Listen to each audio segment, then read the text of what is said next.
하나님 말씀은 신약 성경 요한 1서 4장 1절부터 3절까지 말씀입니다. 오늘은 이단을 경계하라 하는 제목입니다. 오늘은 총회가 정한 이단 경계 주일로 지킵니다. 우리 총회는 2010년도에 95회 총회 때 이단 경계 주일을 정하여 지키도록 함으로써 성도들이 이단에 빠지지 않도록 사전 예방을 하도록 했습니다. 우리의 건강도 병으로부터 예방이 중요하듯이 신앙도 이단으로부터 예방이 중요합니다. 이단에 한번 빠지면 회복하기가 정말 어렵습니다.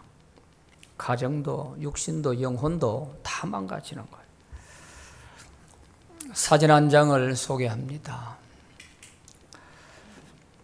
이것은 버섯입니다. 이 버섯은 흰색 송로버섯이라고 합니다. 성인병에 효과가 있다고 알려져서 매우 귀하게 여겨지고 아주 고가의 버섯입니다. 약 20g 정도 되는 것이 1억 6천만 원 정도 한다고 하니까 얼마나 귀한 몸인지 알겠죠. 이것은 지금 사진에 있는 왼쪽에 저것이 1.89kg 나가는 것인데요. 오른쪽에 있는 요 작은 거 20g 정도 되는 것이 이 정도 나가니까 한 10배 정도 되니까요. 11억 7천만 원짜리입니다, 이게요. 그래서 이 송로버섯을 땅속의 다이아몬드라고 부르기도 합니다. 그런데 우리가 알듯이 버섯에는 비슷하게 생긴 독버섯도 많이 있기 때문에 주의가 필요하죠. 만일 부주의로 독버섯을 먹게 되었을 때에는 우리의 생명을 잃을 수도 있습니다. 그러므로 야생버섯을 취해서 먹을 때는 반드시 검정된 식용버섯을 먹어야지 검정되지 않는 비슷하다 해서 임의로 그렇게 먹었다가는 아주 위험해질 수 있는 것입니다. 약용버섯 가운데 영지버섯은 매우 귀한 버섯으로 여겨지죠. 하지만 이것과 너무 비슷한 독버섯이 있습니다. 사진을 한번 보시죠. 이것이 영지버섯이고요. 또 비슷한 버섯이 하나 있는데 이것도 보면 너무 비슷해요. 우리가 두 개를 놓고 비교를 하니까 좀 차이가 있구나 할지 모르지만 하나하나 따로 놓고 봤을 때는 이게 영지버섯인지 삼색도장버섯인지 이 분별하기가 쉽지 않습니다. 이걸 모르고 만약에 먹었다 하면 큰일 나는 거예요. 이 삼색도장버섯은 아주 독성이 강한 독버섯입니다.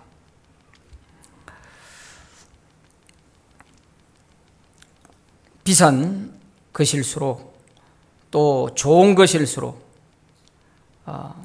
가짜 독버섯도 많고요.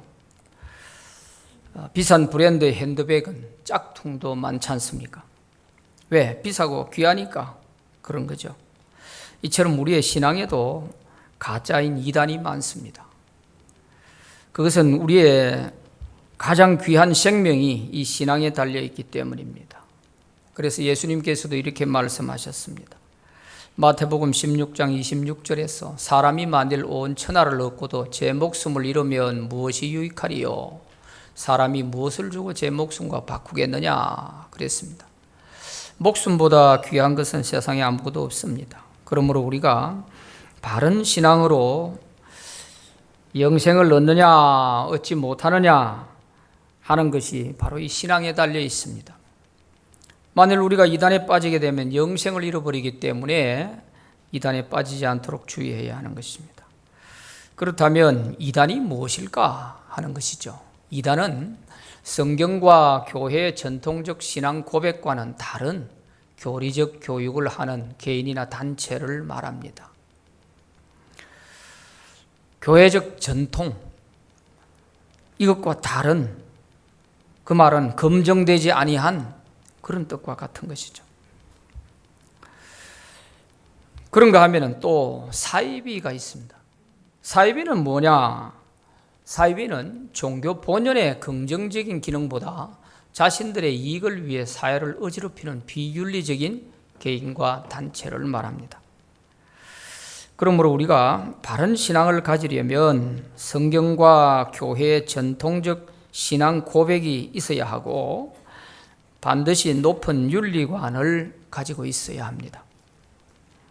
고등종교일수록 윤리관이 분명합니다. 그래서 오늘 이 시간에는 이단에 대해서 살펴보면서 잘 대비하는 그런 은혜가 있게 되기를 바랍니다.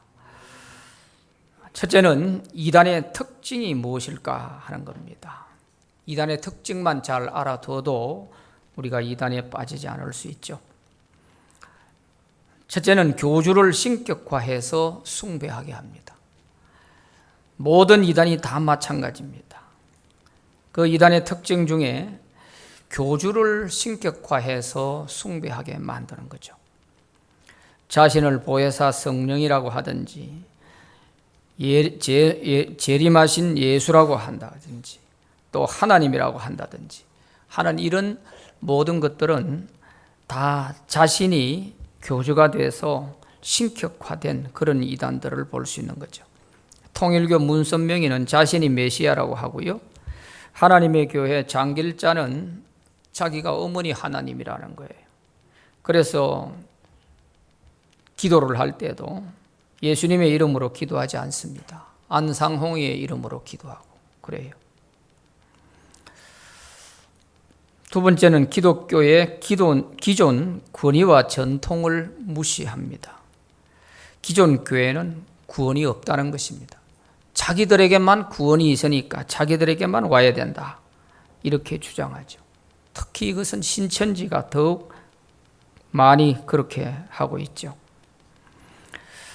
기존 교회는 다 그저 추수밭에 불과하고 우리가 들어가서 기존 교회에 구원받을 알곡들을 골라와야 된다. 이것이 신천지의 주장입니다. 세 번째는 믿음이 아닌 행위에 의한 구원을 강조합니다. 큰 믿음 교회 변성호 같은 사람은 복음을 다시 율법 속에 집어넣으려고 하는 거예요. 복음이 온 것은 율법에서 해방해서 우리가 자유함을 얻는 것인데 이 복음으로 구원받은 사람들을 다시 율법 속에 집어넣으려고. 그래서 엄청나게 율법을 많이 강조해요.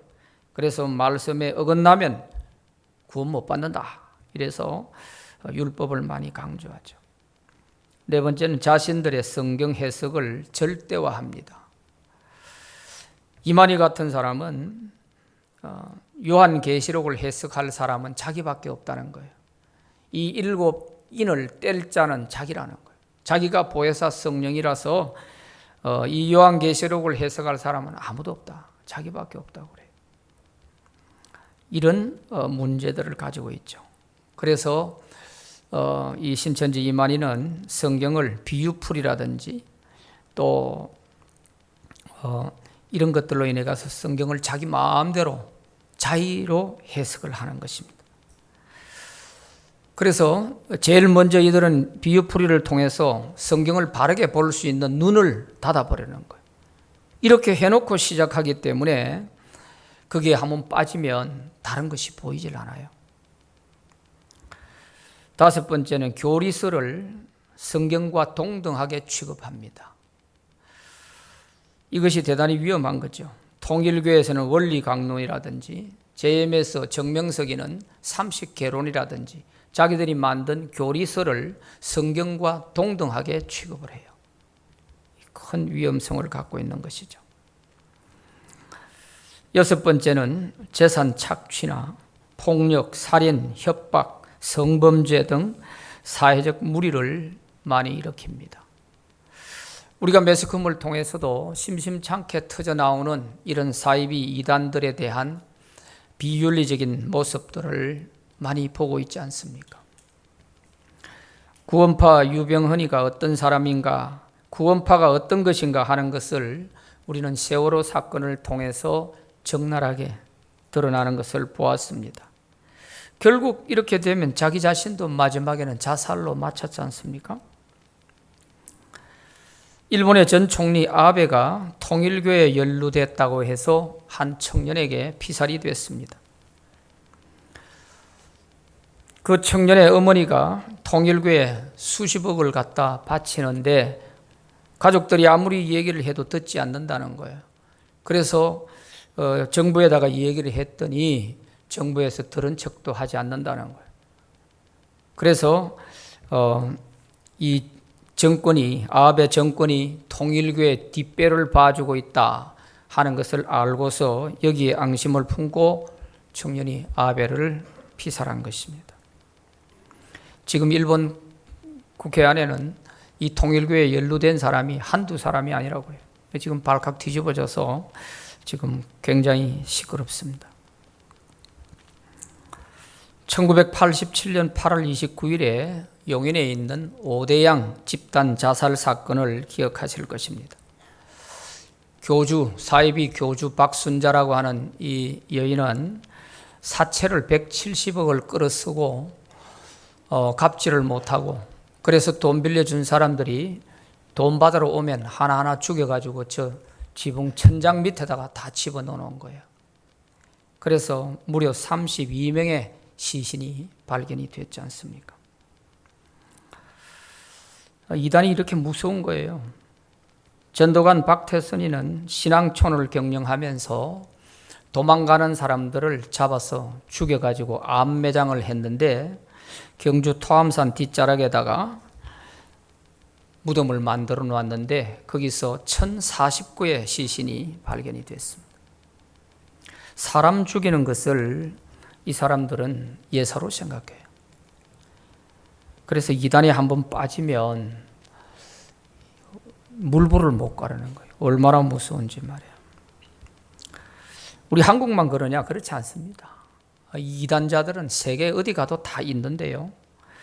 1978년 11월 18일에는요, 미국의 짐 존스라고 하는 사람이 남미 가야나라고 하는 곳에다가 인민사원을 지어놓고 여기에서 신도들을 데리고 자기 왕국을 만들었어요.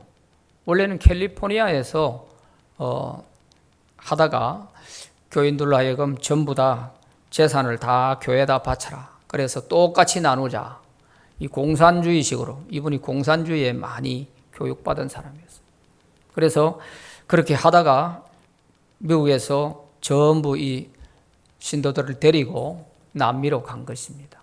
가야나에 가가지고 인민사원을 만들어 놓고 여기에서 데리고 있었는데, 이것이 결국 이제 신도들이 다시 돌아가겠다 이렇게 하는 사람들이 나오고, 또 이것이 미국에서 알게 돼 가지고 미국 하원 의원이 여기에 진상 조사를 하러 갔다가 또 피살이 되고요. 이런 일들이 벌어져서 이게 안 되겠다 싶으니까 이 교주가 이 신도들을 전부 청산가리를 음료수에 태워 가지고 먹여서 다 죽였습니다. 918명이나 되는 시체가 이렇게 쌓여져 있는 거예요. 얼마나 무서운지 하는 걸 알 수 있죠. 그래서 이단에 빠지게 되면 영과 육이 다 이렇게 몰락하게 돼요. 손자병법에도 우리가 적을 알고 싸우면 백전백승하지만 모르면 백전백패할 수 있다고 했잖아요. 우리가 이단에 대해서 그 특징을 좀 알고 대비를 하면 우리가 이단에 빠질 이유가 없죠. 그러나 어정쩡하게 믿다 보면은 이런 이단의 유혹에 빠지기가 딱 좋은 때입니다. 두 번째는 이단이 미혹하는 방법은 무엇일까 하는 것입니다. 사도행전 20장 29절 30절 말씀에 보면 이런 말씀이 있어요. 내가 떠난 후에 사나운 이리가 여러분에게 들어와서 그 양떼를 아끼지 아니하며 또한 여러분 중에서도 제자들을 끌어 자기를 따르게 하려고 어그러진 말을 하는 사람들이 일어날 줄을 내가 아노라 그랬습니다. 이 말씀에 보면 이단이 교회를 어떻게 미혹하고 무너뜨리는지 하는 것을 자세하게 알 수가 있어요. 이 말씀은 사도 바울이 3차 전도 여행을 마치고 돌아오는 길에 예루살렘으로 가야 할 시간이 급해가지고 예배소 교회에 들릴 시간이 없었어요. 그래서 예배소에 사람을 보내가지고 예배소 교회 장로님들을 좀 오시라 해서 밀레도에서 만나가지고 아무래도 바울은 이것이 마지막 걸음이 될 것 같고 다시 올 기회가 없을 것 같다 하는 그런 예감을 갖고 있었기 때문에 당부를 한 것입니다. 왜냐하면 예배소 교회는 바울이 3년 동안 그곳에 머물면서 눈물로 교인들을 가르치고 복음을 전해서 세워진 교회가 예배소 교회입니다. 그래서 어느 교회보다도 애정이 많이 가는 그런 교회죠. 그래서 바울이 예배소 교회 장로님들에게 당부한 말씀 중에서 내가 떠나고 나면 이 예배소 교회에 사나운 이리가 들어와서 양떼를 아끼지 않고 교회를 완전히 휘저어 놓을 것이다. 그뿐만 아니라 바로 여러분 중에서도 교인들로 하여금 자기를 따르게 하려고 하는 이런 사람이 나올 것이다. 외부에서 들어오는 이단만이 아니라 안에서도 이런 사람이 나올 것이다. 정말 가슴이 서늘한 얘기 아닙니까? 그 얘기를 예배소 교회 장로님들에게 일러준 겁니다. 그래서 우리가 이 말씀에서 보면 이단이 어떻게 우리를 미혹하나, 첫째는 자기를 따르게 하는 거예요. 교주인 자기를 따르게 하는 거예요. 예수님을 따르게 하지 않고 교주인 자기를 따르게 하는 거예요. 그래서 여러분 중에서도 제자들을 끌어 자기를 따르게 하려고 어그러진 말을 한다 그랬잖아요. 자기를 따르게 하고 그 다음에 자기를 신격화해가지고 마지막에 가면 자기가 하나님이라는 거예요. 자기가 구세주라는 것입니다. 이것이 모든 이단의 공통점입니다. 처음부터 내가 하나님이다 하면 거기에 따라갈 사람 없을 거예요. 처음에는 성경을 왜곡해가지고 막 이렇게 해놓고 마지막에 가서 내가 구세주다, 내가 하나님이다 하는 말을 알게 됐을 때는 이미 늦어버린 거예요. 두 번째는 성경을 왜곡합니다. 우리 교단 신조 1번에는 신구약 성경은 하나님의 말씀이니 신앙과 행위에 대하여 정확무오한 유일의 법칙이다 이렇게 되어 있습니다. 우리 개신교에서는 성경을 최고의 위치에다가 둡니다. 우리 신앙생활의 모든 법칙은 오직 유일의 법칙, 이 성경에 다 있다는 겁니다.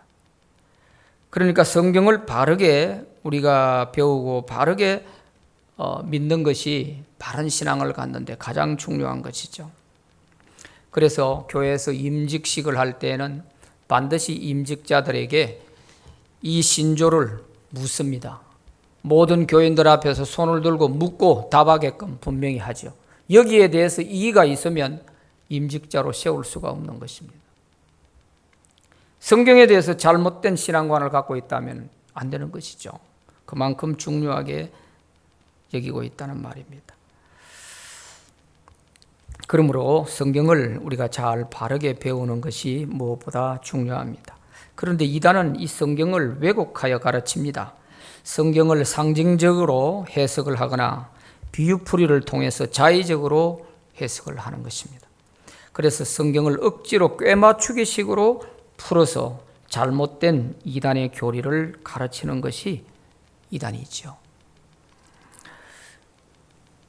성경에서부터 벌써 빗나간 사람들이기 때문에 그들의 행동에 대해서도 올바를 수가 없는 거예요. 행동이 나쁠 수밖에 없는 것이죠. 그래서 사도행전 20장 30절에 보면 어그러진 말을 하는 사람들이 일어날 줄을 내가 아노라 그랬어요.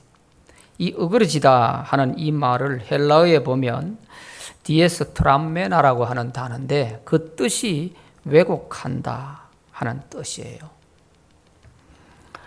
진리를 곡해하고 교모한 논리로 그릇된 길로 인도하는 것을 말하는 것입니다. 이단은 이렇게 성경을 왜곡합니다. 하나님의 말씀인 성경을 왜곡하면 결국 멸망에 이르게 됩니다. 베드로후서 3장 16절에 보면 그 중에 알기 어려운 것이 들어있으니 무식한 자들과 굳세지 못한 자들이 다른 성경과 같이 그것도 억지로 풀다가 스스로 멸망에 이르느니라 그랬습니다. 꽤 맞추기식으로 이런 식으로 억지로 갖다 붙이는 거예요. 여기서 뽑고 저기서 뽑고 해가 갖다 붙여가지고 그런 식으로 하기 때문에 성경을 아는 사람이 보면 택도 아닌 그런 얘기를 하고 있는데, 모르는 사람이 보면, 성경을 모르는 사람이 보면 여기저기 끌어다 맞추니까 그거 참 기가 막히게 잘 맞구나 이렇게 받아들인단 말이죠. 그래서 이런 부분들을 우리가 알아야 되는 거죠. 억지로 푼다 하는 말, 이 억지로 푼다 하는 말이 헬라에 보면은 스트레블루신이라고 하는 말인데요. 이것 역시도 왜곡한다, 비튼다 그런 뜻이에요. 성경을 제 마음대로 해석하게 되면 결국 스스로 멸망에 이르고 만다 하고 말씀을 하셨습니다. 모든 이단에 다 공통점이 성경을 왜곡하는 데서부터 시작이 돼요. 신천지 이만희가 신학교 문 앞에 한번 가봤어요. 뭘 신학 서적을 하나 봤어요. 그런 사람이 하는데 왜 그렇게 대학생들이 많이 모일까? 참 우리가 아이러니한 거예요. 이해를 못하죠. 세상 지식 가지고 안 되는 겁니다. 이 영적인 것은 세상 지식 가지고 되질 않아요. 자, 세 번째는 양떼를 아끼지 않습니다. 이단은 양떼를 아끼지 않아요. 사도행전 20장 29절에 내가 떠난 후에 사나운 이리가 여러분 가운데 들어와서 양떼를 아끼지 아니하며 그랬잖아요. 이단자들은 주님의 양떼로 생각하지 않습니다. 자신이 교주이기 때문에 자기의 양으로 생각합니다. 그래서 자신들의 악한 목적을 위해서 양떼를 마음대로 이용하는 것입니다. 이단의 부도덕성은 두 가지로 나타납니다. 교주의 쾌락을 위한 타락과 탐심에 의한 재물 탈취하는 것입니다. 이렇게 이단들은 자기 양떼로 생각하고 주님의 양으로 생각하지 않기 때문에 요리조리 다 이용해 먹고 이용할 가치가 없으면 내쫓아 버리는 거예요. 이게 이단입니다. 이런 이단을 예수님은 양의 옷을 입은 일이라고 말씀하셨어요. 마태복음 7장 15절에 거짓 선지자들을 삼가라. 양의 옷을 입고 너희에게 나오나 속에는 노략하는 일이라고 그랬어요. 이러므로 이단에 빠지면 안 됩니다. 영육간에 다 망합니다. 그래서 이단에 빠지지 않도록 해야 되고요. 이단에 빠져가지고 거기서 나오려고 뭘 저항을 하면요, 죽여버려요. 얼마나 무서운지 몰라요. 그래서 우리가 이단은 가까이 가지도 말아야죠. 네 번째는 거짓으로 속입니다. 이단은 거짓말이 죄가 아니라고 가르칩니다.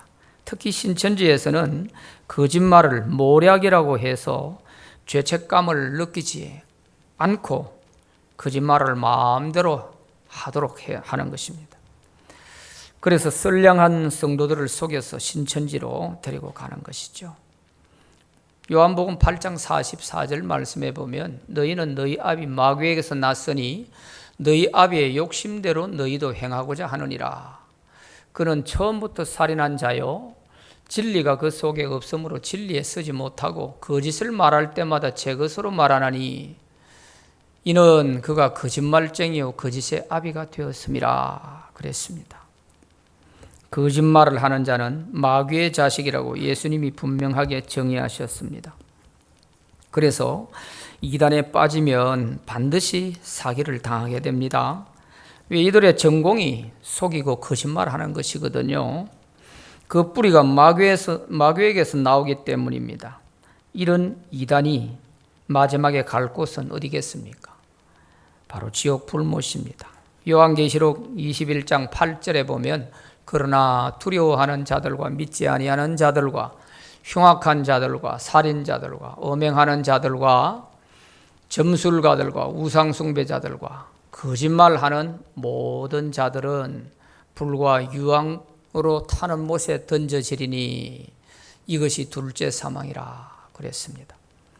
이 8개 조항에 걸리는데 이거는 여기에 걸리면 지옥 불못에 떨어지는 거예요. 여기에 걸리면. 그래서 모든 거짓말 다 여기에 들어가는 거예요.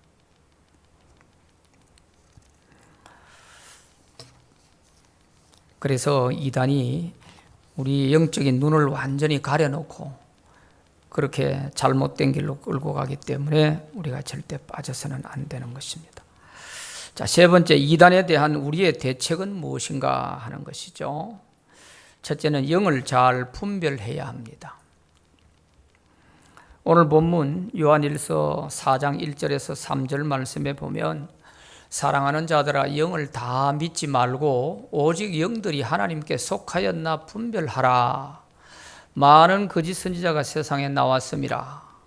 이로써 너희가 하나님의 영을 알지니 곧 예수 그리스도께서 육체로 오신 것을 시인하는 영마다 하나님께 속한 것이요 예수를 시인하지 아니하는 영마다 하나님께 속한 것이 아니니 이것이 곧 적 그리스도의 영이니라. 오리라 한 말을 너희가 들었거니와 지금 벌써 세상에 있느니라 그랬습니다. 이단인지 아닌지 그 영들을 분별해야 되는데 무엇을 보고 분별해야 되느냐 하는 것입니다. 그것은 예수님의 신성과 인성을 부인하면 이거는 이단이고 예수님의 신성과 인성을 인정하고 받아들이면 하나님께 속한 영이다. 그렇게 분명히 말씀해 주십니다. 서기 90년경 이 성경을 기록할 이 당시에는요, 제일 골치 아픈 이단이 그노시스라고 하는 영지주의입니다. 이 영지주의자들 가운데는 파가 있는데 마르시온 파는 예수님의 인성을 부인해요. 그런가 하면 에베온 파는 예수님의 신성을 또 부인하는 이단입니다. 예수님을 인간으로만 보든지 예수님을 하나님으로만 보든지 어느 한쪽만을 보고 한쪽을 부인하게 되는 것, 이것은 다 이단이에요. 왜 그러냐 하면은 예수님이 길이요 진리요 생명인데 우리가 예수님을 어떻게 믿느냐에 따라서 구원을 받느냐 못 받느냐가 달려 있단 말이죠. 그런데 예수님을 신성과 인성 가운데 하나를 부인하게 되면 우리의 구원이 이루어지지 않습니다.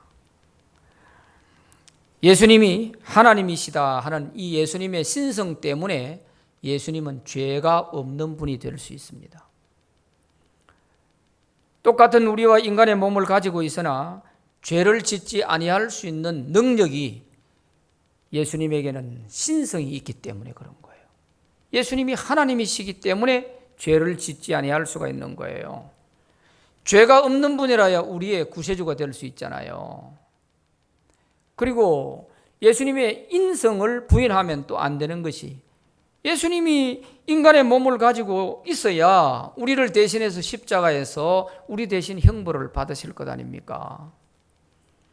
그런데 예수님의 인성을 부인하게 되면 그러면 십자가에 우리를 위해 대신 형벌 받으신 그것이 다 없어지는 거죠. 이런 심각한 문제가 생기기 때문에 그래서 우리가 예수님의 신성과 인성에 대해서는 없으면 안 되는 중요한 거란 말이죠. 그래서 이 예수님의 신성과 인성, 여기에 어느 한쪽이라도 부인하는 그런 이단들은 반드시 무엇으로 나타나느냐? 예수님이 성령으로 잉태하시고 또 성육신하신 사건, 죽음, 부활 이런 것들을 부인하게 되어 있습니다. 그걸 인정을 하지 못하게 되어 있어요. 그렇기 때문에 우리 신앙이 아주 심각한 거죠. 그래서 우리가 이단을 분별할 때 저 사람들이 정말 하나님께 속한 영인지 아니면 잘못된 사탄에 속한 이단인지 이걸 분별할 때에 예수님을 어떻게 믿으라고 하는지 이걸 보면 알 수가 있는 거죠. 두 번째는 교회 밖에서 하는 성경 공부에 대해서는 절대로 가지 말아야 됩니다. 성경은 일반 사설 학원에서 절대로 가르치지 않습니다. 왜냐하면 이러한 이단의 위험성이 있기 때문입니다. 그래서 한국 교회는 사설 학원에서 성경을 절대로 가르치지 못하도록 하고 있는 것이죠. 그런데 우리가 보면 가끔 성경을 무료로 가르쳐 드립니다. 이래서 무료 성서 신학원이라든지 이런 걸 만들어 놓고 유혹을 하고 있어요. 바깥에서, 교회 밖에서 하고 있는 사설로 하는 이런 것들은 100% 이단에서 하는 것입니다. 그래서 그런 데는 쳐다보지도 말아야 돼요.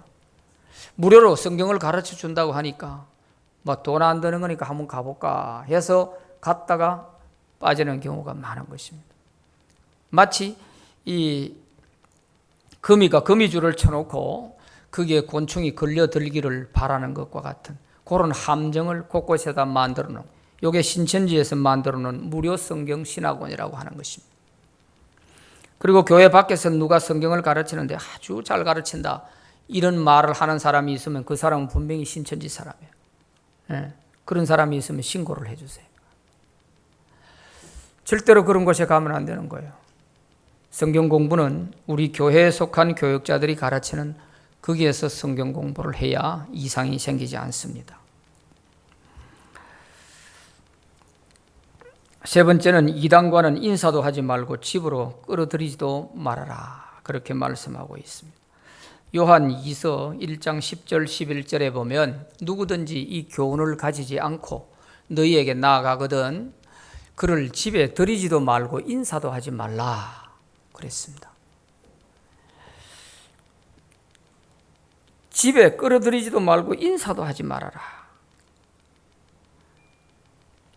인사하는 자는 그 악한 일에 참여하는 자라고 그랬어요. 이단자들은 상종하지 말라는 뜻이에요. 이들과는 말도 섞지 말라. 가까이 해서 하나도 득될 게 없습니다. 검은 것을 가까이 하면 검은 물이 들게 돼 있고 붉은 것을 가까이 하면 붉은 물이 들게 돼 있어요. 그러니까 우리가 이단은 가까이 해서는 안 될 자들입니다. 내가 아무리 신앙이 좋은 것 같아도 그런 사람들을 만나 얘기하다 보면 안 맞는 것보다 훨씬 못해요. 내 믿음을 흔들어 놔요. 사탄이 하는 역사이기 때문에 그런 거예요. 성도들이 어려운 교리적인 내용들을 다 알고 분별하기는 쉽지 않습니다. 그러니 제일 간단하고 쉬운 방법은 교회를 바로 선택하는 것입니다. 건전한 교단에 속한 교회를 바로 선택해서 교회 중심의 신앙생활을 하면 절대로 탈날 리가 없습니다. 요즘은 특히 교회도 이단들의 위장교회가 많습니다. 간판도 똑같이 장로교라 붙여놓고 교단 마크까지도 심지어 그대로 붙어있는 상태에서 이단이 하는 경우가 있어요. 이건 어떤 경우냐 하면은 기존 교회 건물을 이단이 그대로 사가지고 사용을 하기 때문에 그렇습니다. 우리 부산노에 속한 교회 하나도 김해에 있는 교회를요, 하나님의 교회에서 샀어요. 절대 하나님의 교회라고 안 해요. 다른 사람을 내세워가지고 그 교회를 사갔어요. 그걸 그대로 붙여놓고 사용하는 거예요. 왜 그러냐? 그래서 서더라도 그걸 떼고 써라, 떼라고 하면은 이거는 우리가 원래 붙어있는 그대로 했기 때문에 우리가 붙인 거 아니다. 이렇게 하고 사용을 하는 거예요. 얼마나 이단들이 교모한지 몰라요. 그걸 노리고 여하튼 교회가 나왔다 그러면은 이단들이 눈에 불을 켜고 사가려고 그래요. 위장교회 하려고 하는 것이죠. 자기들이 그런 간판을 붙이고 마크를 도용하고 하면은 걸리지 않습니까? 법적으로 걸리니까 붙어있는 그대로를 사가지고 우리가 그냥 쓰고 있다, 이렇게 빠져나가는 거죠.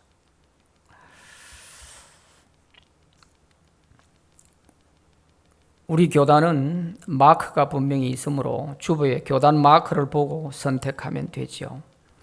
우리 주변에 있는 여러 이단에 대해서 자세한 내용들은 우리 교회에 비치되어 있는 이단 가이드를 참고하시면 될 것입니다. 여기에는 신천지, 여호와의 증인, 통일교, JMS, 하나님의 교회, 또 안식교, 몰몬교, 남묘, 호랑기교, 대순진리, 지방교회 등등으로 아주 간단 명료하면서도 잘 정리가 되어 있는 것입니다. 참고하시기를 바랍니다. 하나님은 왜 이런 이단을 놔두실까요? 그들을 하나님이 좀 다 없애버려야 되지 않습니까? 그런데 이단을 놔둬요. 이단을 말세가 되어갈수록 부흥되는 것은 이단 쪽이 부흥될 것입니다. 성경의 원리가 그렇지 않습니까? 마지막 때가 되면 거짓된 자들이 더 많이 일어난다고 했고, 그러니까 우리가 신앙을 제대로 못 지키면 이런 사람들을 낚아채기 위한 그런 이단은 말세가 되어갈수록 더 부흥될 것입니다. 하나님이 이단을 놔두는 것은요, 딱 한 군데 쓸 때가 있습니다. 한 군데 쓸 때가 있어요. 그래서 놔두는 거예요. 데살로니가 후서 2장 11절 12절 말씀에 보면, 이러므로 하나님이 미혹의 역사를 그들에게 보내사 거짓 것을 믿게 하심은 진리를 믿지 않고 불의를 좋아하는 모든 자들로 하여금 심판을 받게 하려 하심이라. 그렇게 기록하고 있습니다. 여기 잘 보시면 하나님이 미혹의 역사를 그들에게 보내사 거짓 것을 믿게 한다고 그랬어요. 하나님이 이단을 보내는 거예요. 이단을 보내가지고 거짓 것을 믿게 한다는 거예요. 어떤 사람들이 믿게 하느냐? 진리를 믿지 않고 불의를 좋아하는 이런 사람들을 전부 이단에다가 다 보내가지고 심판을 받게 하겠다는 것입니다.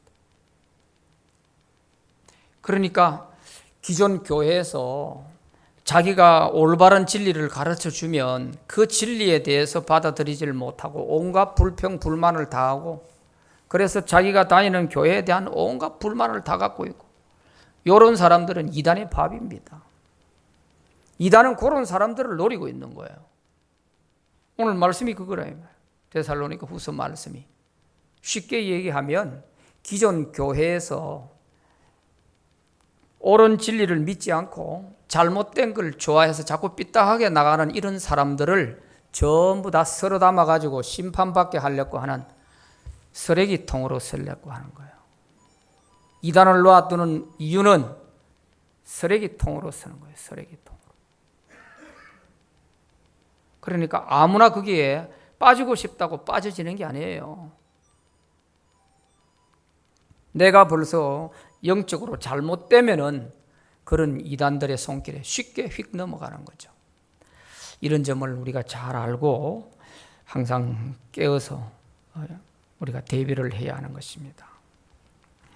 이제 우리는 바른 진리의 말씀 위에 신앙을 정립하고 이단으로부터 우리 영혼을 지킴으로 건강한 신앙생활을 하는 저와 여러분들이 다 되시기를 바랍니다.